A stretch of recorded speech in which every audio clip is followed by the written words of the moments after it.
حسن خلق کا مظاہرہ نہیں ہوا جیسے کہ حضرت محمد رسول اللہ کے زمانے میں خود آپ کی ذات میں اس حسن خلق کا مظاہرہ ہوا ہے.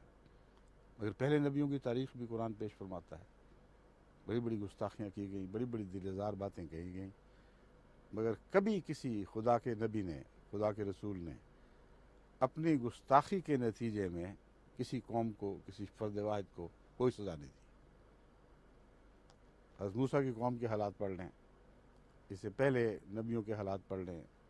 جیسے جیسے حضرت نوح کی تذلیل کی گئی، حضرت ابراہیم علیہ السلام کی تذلیل کی گئی، موسیٰ کی، عیسیٰ کی، ساری قرآن کی تاریخ ان باتوں سے بھری پڑی ہے. لیکن کہیں ایک واقعہ ساری قرآنی تاریخ میں آپ کو دکھائی نہیں دے گا، ایک واقعہ بھی کہ کسی نبی نے اپنی گستاخی کی کوئی سزا مقرر کی ہو، یا اللہ کی گستاخی کی کوئی دنیاوی سزا مقرر کی ہو. یہ معاملہ سب اللہ پر چھوڑ دیا ہے. پھر انہوں نے یہ کہاں سے لیا؟ یہ سوال اٹھایا گیا ہے کہ آخر انہوں نے کہاں سے لیا ہے، اس تعلیم حاصل کہاں سے کی ہے.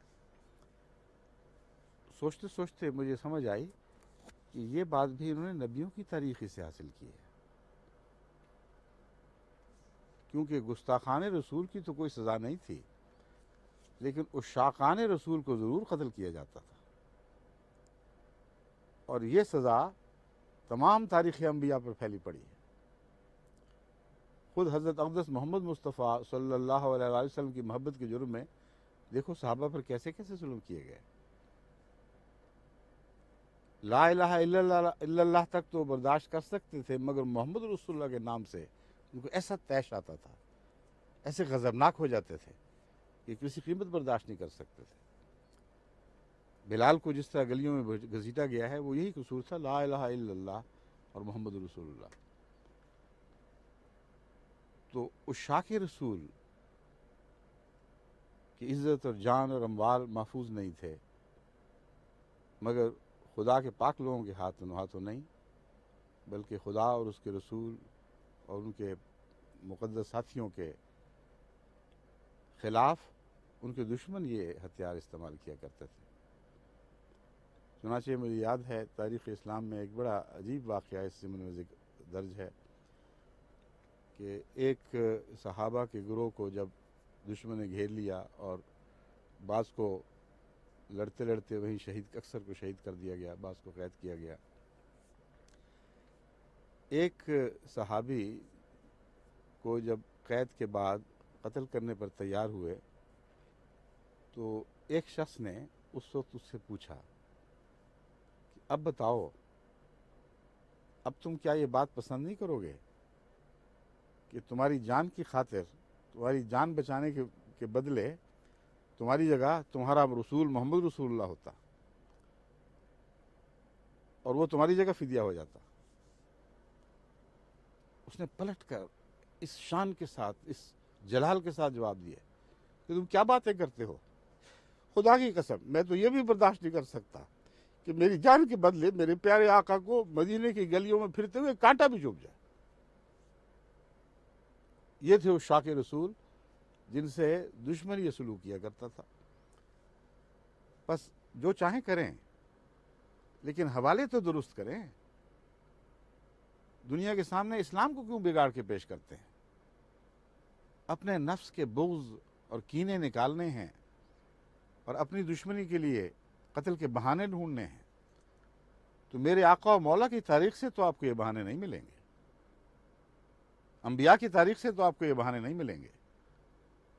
ابو جہل کی تاریخ سے بے شک بہانے تلاش کیجئے، بہت مل جائیں گے. نمرود کی تاریخ سے آپ کو بہت بہانے مل جائیں گے. فرعون کی تاریخ سے آپ کو بہت بہانے مل جائیں گے، مگر نہ محمد صلی اللہ علیہ وآلہ وسلم کی تاریخ سے ملیں گے، نہ موسیٰ کی تاریخ سے، نہ ابراہیم کی تاریخ سے. بس جو کچھ انہوں نے ڈھونڈا ہے، مجھے علم ہے کہ کہاں سے ڈھونڈا ہے. سارا قرآن اس پر گواہ کھڑا ہے کہ کہاں سے انہوں نے یہ عذر تلاش کیے ہیں. لیکن میری التجا یہ ہے کہ خدا کے واسطے اللہ اور رسول کو بدنام نہ کریں. اسلام کی پاکیزہ اور عظیم تعلیم کا حوالہ مت دیں. حوالے ان کے دیں جن کے یہ کردار تھے، جن کا یہ اسلوب تھا، جو اس اسلوب کے ساتھ ہمیشہ رہے. اور پھر اسی اسلوب کے ساتھ خدا کی تقدیر سے مٹا دیے گئے اور صفحہ ہستی سے نابود کر دیے گئے. بس تم کیوں اپنے مٹنے اور اپنی نابودی کے سامان کرتے ہو؟ اللہ سے ڈرو، اسلام کی پاک تاریخ کو نہ بگاڑو، کیونکہ تقوی شعاری سے کام لیتے ہوئے تمہارا فرض ہے اسلام کی طرف منسوب ہوتے ہو، اس لیے تمہارا فرض ہے. دل میں جو کچھ ہے اللہ بہتر جانتا ہے، مگر اسلام کی طرف منسوب ہوتے ہو، محمد رسول اللہ کی طرف منسوب ہوتے ہو. اس لیے اسلام کے پاک مذہب کو بدنام نہ کرو، محمد رسول اللہ کی پاک سیرت کو بدنام نہ کرو، اور دل کے بغض اپنی طرف منسوب کرو یا اپنے جیسوں پہلوں کی طرف منسوب کرو، مگر خدا کے پاک بندوں کی طرف منسوب کرنے کا تمہیں کوئی حق نہیں ہے. دیکھو، ان پاک لوگوں کی طرف منسوب ہونے سے ہی بہت بڑی بڑی ذمہ داریاں پیدا ہوتی ہیں. ایک بچہ شرارت کر رہا ہو، اس کو بعض دفعہ اگر اچھے انسان کا بچہ ہو تو گلیوں میں لوگ تانا دیتے ہیں کہ دیکھو تو اسے کس باپ کے بیٹے ہو، اور بعض دفعہ اسی حوالے سے وہ کٹ جاتا ہے. مگر دنیا کا کتنا ہی بڑا، کتنا ہی معزز باپ کیوں نہ ہو، محمد رسول اللہ کے مقابل پر تو اس کی کوئی بھی حیثیت نہیں. بس میں تمہیں اس آسمانی باپ کا حوالہ دیتا ہوں جس سے بڑا مقدس باپ کبھی پیدا نہیں ہوا، کہ اپنے کردار کو اس حوالے سے درست کرو.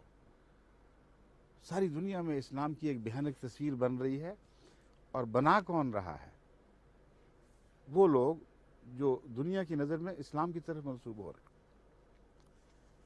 حضرت مسیح موعود علیہ الصلوۃ والسلام کا جن کو گالیاں دیتے تم تھکتے نہیں، ان کا تو یہ حال تھا، ان کے دل کی تو یہ کیفیت تھی کہ تمہارے دکھوں اور آزاروں سے تنگ آ کر جب دل غم سے بھر جاتا تھا تو اسے اس طرح سمجھاتے تھے کہ اے دل تو نیز خاطر اینا نگاہدار، کاخر کنند دعوی حب پیمبرم، کہ اے دل تجھے بہت دکھ دیا گیا، لیکن آخر کچھ اس طرف بھی تو نگاہ کر کہ یہ میرے ہی پاک رسول کی طرف منسوب تو ہوتے ہیں، اس لیے اس منسوب ہونے کی خاطر ان سے نرمی اور شفقت کا سلوک کر. یہ دل کی سچائی ہے، یہ عشق محمد مصطفیٰ ہے جو تمہارے سامنے روشن ستاروں کی طرح چمک رہا ہے. یعنی آج کے زمانے کے عشاق کا عشق، اس سے ہی فائدہ اٹھاؤ، اس کی روشنی سے ہی کچھ سیکھو. اس لیے جہاں تک آپ کے اس سوال کا تعلق ہے کہ ان لوگوں نے کہاں سے لیا ہے، میں نے سب معاملہ کھول کر آپ کے سامنے رکھ دیا ہے. قرآن کی تاریخ میں، انبیاء کی تاریخ میں ایسا کوئی ذکر نہیں ملتا. خدا سے بڑھ کر کسی کی گستاخی کو کوئی مرتبہ نہیں دیا جا سکتا، اور نبیوں میں سب سے بڑھ کر محمد رسول اللہ کی گستاخی ہے. پھر پہلوں کی گستاخی میں حضرت عیسیٰ علیہ السلام کی گستاخی، حضرت مریم کی گستاخی، پھر محمد رسول اللہ کے زمانے کے پاک وجودوں کے دور میں حضرت عائشہ صدیقہ رضی اللہ تعالیٰ عنہ کی گستاخی، اور آپ کے صحابہ کی. ہر روز آپ کو گالیاں پڑتی تھیں، دکھ دیے جاتے تھے، مگر کسی ذاتی گستاخی یا حد تک کے نتیجے میں اسلام نے کبھی دنیاوی سختی کی اجازت نہیں دی. یہ وہ اسلام ہے جسے دنیا قبول کرے گی اور کر رہی ہے. اس اسلام کو اس کی شان کے ساتھ پیش کرو، دنیا اس کی عاشق ہو جائے گی، اس کے سوا چارہ نہیں رہے گا. جس طرح تم اسلام پیش کرتے ہو، تمہارے ہاتھ تو پتہ نہیں کون کتنے آتے ہیں جن کو تم قتل کر کے ان کے خون سے اپنے غضب کی پیاس بجھا سکو گے، لیکن اسلام کا خون کر دو. اس ایک جان سے تم اصلاح کی روح کو مضروب کر دو گے، اور دنیا کے سامنے اسلام کے لیے جگ ہنسائی کے مواقع پیش کرو گے. اور یہی ہو رہا ہے.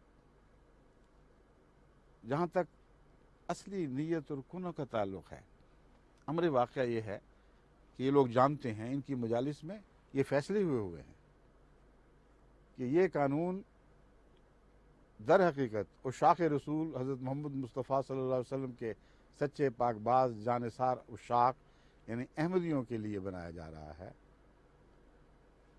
یہی ان کے مشورے اسمبلیوں میں ہوئے، یہی اس سے پہلے ضیاء کے دربار میں جا کر باتیں کی جاتی تھیں. غرضی کہ یہ سب کچھ ہوا، یہ جانتے ہیں اور سارا ملک جانتا ہے. کسی مزید ثبوت کی ضرورت نہیں. حوالے بھی پیش کیے جا سکتے ہیں، مگر یہ ایسی ظاہر و باہر صداقت ہے کہ احمدیوں کو جو عشاق رسول ہیں گستاخ رسول پر قتل کرنے کے لیے ان کی جان مچل رہی ہے، بے قرار بیٹھے ہیں.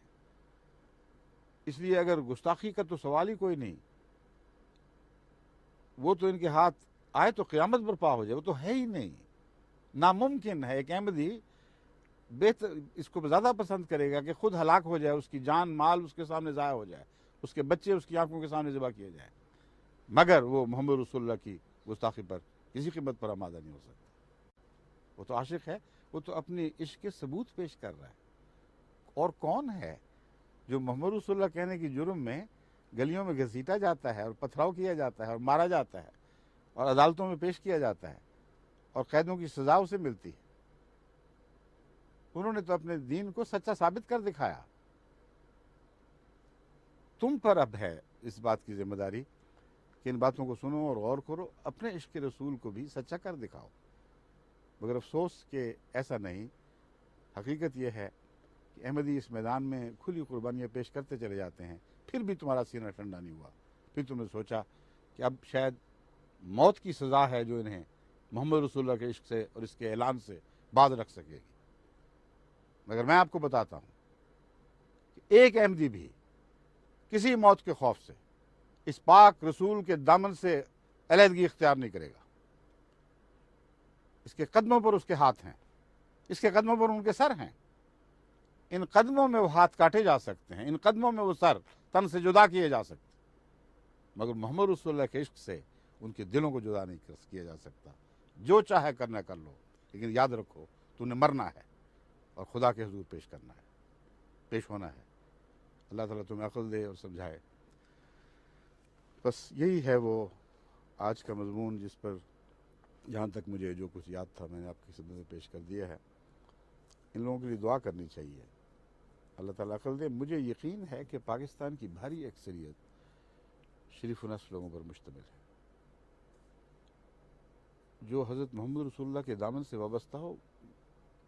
اگر اس میں کچھ بھی ادنا بھی سچائی ہو تو خواہ وہ کتنا ہی کردار میں گر جائے، پھر بھی ایک مقام پر آ کر ٹھہر جاتا ہے، مزید نہیں گرتا. پاکستان کی بھاری اکثریت دل سے شریف النفس ہے. ان کے لیڈروں نے ان کو برباد کر رکھا ہے. غلط قسم کے علماء نے غلط تعلیمات دے کر ان کے دین کا بھی حلیہ بگاڑ دیا، ان کے اخلاق کا بھی حلیہ بگاڑ رکھا ہے. ان تک اگر یہ باتیں پہنچے، تم دیکھو پاکستان میں ایک عظیم روحانی انقلاب برپا ہو جائے گا، اور سارا ملک اپنی بنیادی شرافت کے لحاظ سے اس کے لیے تیار بیٹھا ہے. ہم تو دعا کرتے ہیں کہ اللہ جلد از جلد وہ دن دکھائے جبکہ پاکستان حقیقتاً ظاہراً ہی نہیں دل سے بھی پاکستان ہو چکا ہو. خدا کرے کہ ایسا ہی ہو.